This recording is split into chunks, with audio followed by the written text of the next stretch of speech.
राजू हमारे पात्र का नाम है।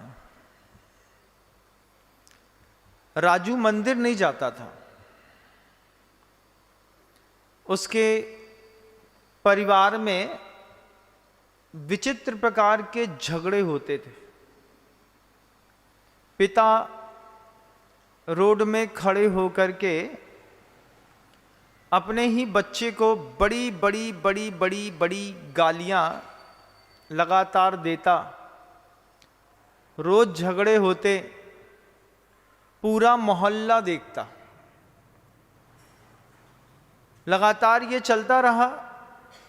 एक दिन एक साधु परमेष्ठी का नगर में आना हुआ।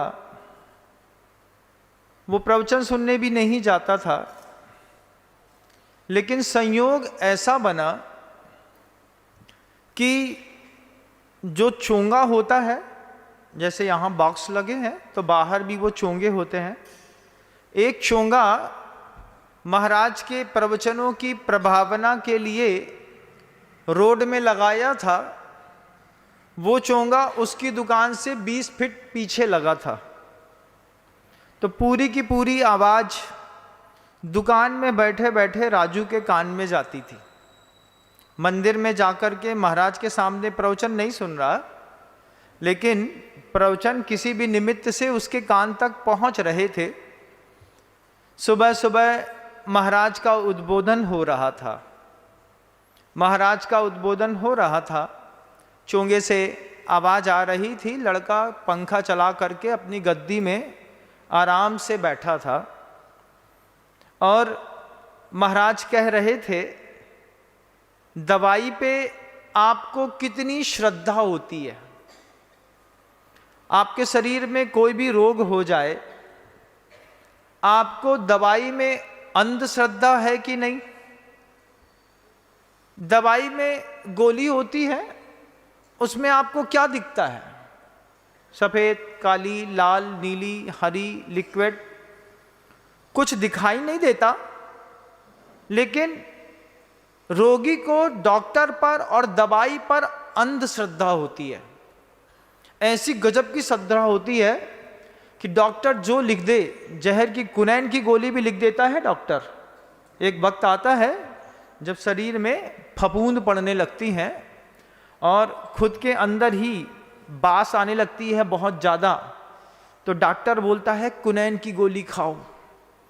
अब कुनैन की गोली तो चूहा मारने में भी लगती है और आदमी का रोग ठीक करने में भी लगती है।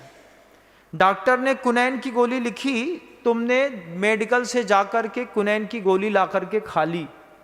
शरीर में लगने वाली नमी के कारण जो फंगस थी सब ठीक हो गई। राजू सुन रहा था। महाराज कहे तो बड़ी गजब की बात रहे हैं कि दवाई पे, मेडिसिन में अंधश्रद्धा होती है हर इंसान को। फिर बाद में महाराज कहते हैं, जितनी अंधश्रद्धा आपको दवाई में, गोली में है, इतनी अंधश्रद्धा आपको आपके भगवान में क्यों नहीं है? मंदिर में जाते हैं, पत्थर की प्रतिमा दिखाई देती है, और जब गोली खाते हैं तो उसमें स्वास्थ्य दिखाई देता है।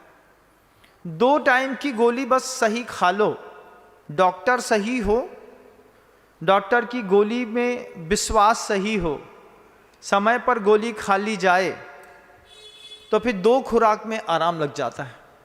अगर 20% खुराक 2 खुराक में भी आराम लग गया तो तीसरी, चौथी, 5वीं, 6वीं खुराक तो चली जाती है।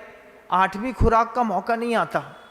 आपने कभी महसूस किया हो, आपको कोई बीमारी हो गई है, डॉक्टर ने 8 दिन की दवा लिखी और अगर आपने 4 दिन में ठीक हो गए हैं तो 5वें दिन की दवा आप नहीं खाते। क्या करते हैं? जो 3 दिन का कोर्स और पूरा कर लो, अरे हो गया, सब ठीक हो गया।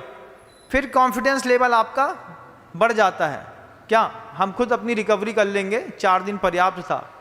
डॉक्टर ने 7 दिन की दवा लिखी, तुमने 4 दिन की खाई, 3 दिन की छोड़ दी और खुश हो। महाराज प्रवचन दे रहे थे, लड़का गद्दी में बैठे बैठे और प्रवचन को सुन रहा था। चूंकि ग्राहकी थे नहीं, बारिश का समय था, हल्की सी उमस थी, तो पंखे की ठंडक बहुत अच्छा दुकान को ठंडा कर रही थी। इतने में महाराज फिर कहते हैं, तुम्हारा आराध्य जैसा होगा वैसा ही तुम्हारा जीवन होगा।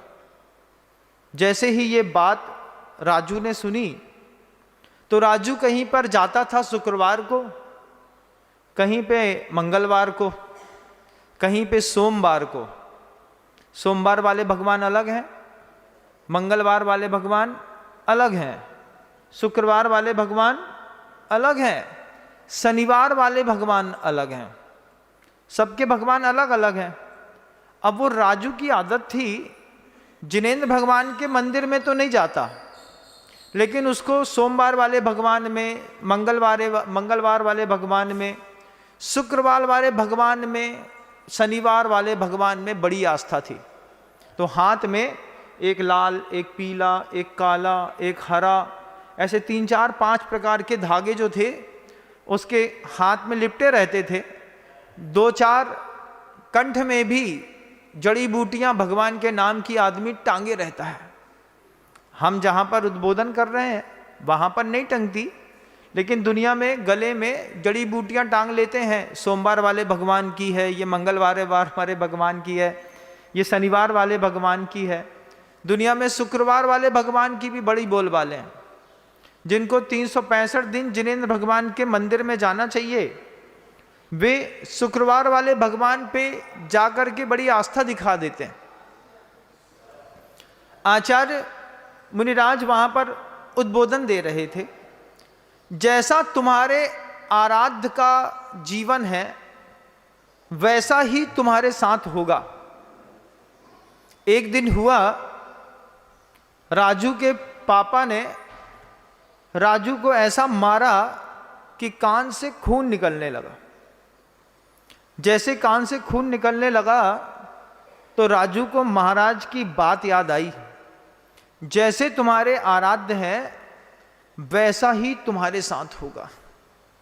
आपके आराध्य कौन है?